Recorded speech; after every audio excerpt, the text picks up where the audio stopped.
one of the bigger fights that is being talked about or has been talked about being made for the end of this year is that of 29-year-old WBA Super World Middleweight Champion Saul El Canelo Alvarez and 36-year-old WBO World Light Heavyweight Champion Sergey the Crusher Kovalev, who this past weekend gave a hell of a performance against Anthony Yarde in Russia, knocking the strong 28-year-old Yarde out in round number 11. Before this past Saturday night's fight, let's flash back to the beginning of the summer.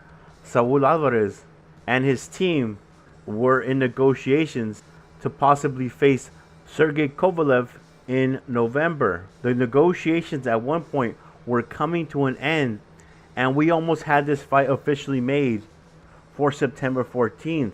Kovalev and his team, though, felt they weren't getting enough money, and they walked away from the negotiations, took the Anthony Yarde fight.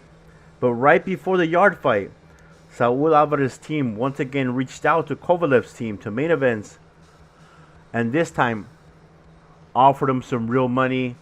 Both sides, according to reports, agreed to continue talks after Kovalev's WBO title defense on August 24th. What Kovalev's team did not expect was for Anthony Yarde to give Kovalev hell in round number 8, a round which Andre Ward said a couple more shots landed and Kovalev would have been out of the game.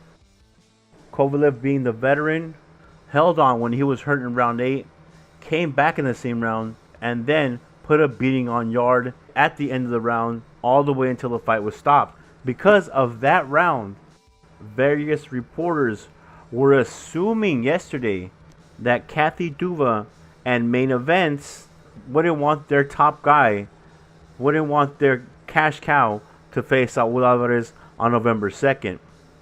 But that's not true. Today, word has come out that both Buddy McGirt, Kovalev's trainer, and Egis Kilmus, the manager of Sergey Kovalev, have said that a November fight date against Canelo Alvarez, a turnaround time, is not an issue. Basically saying that they both feel that the Yarde fight did not take away a lot from Sergey Kovalev. He came out strong. He came out healthy out of that fight. And if he wants an 8-week camp, he could possibly start camp for Saul Alvarez next week. A quick side note, Kathy Duva of Main Events has publicly stated that there will be no catch weight for Saul Alvarez versus Sergey Kovalev if it does happen. She wants to fight and is pushing for the fight to happen at 175 pounds, the full weight, for a World Light Heavyweight Championship bout.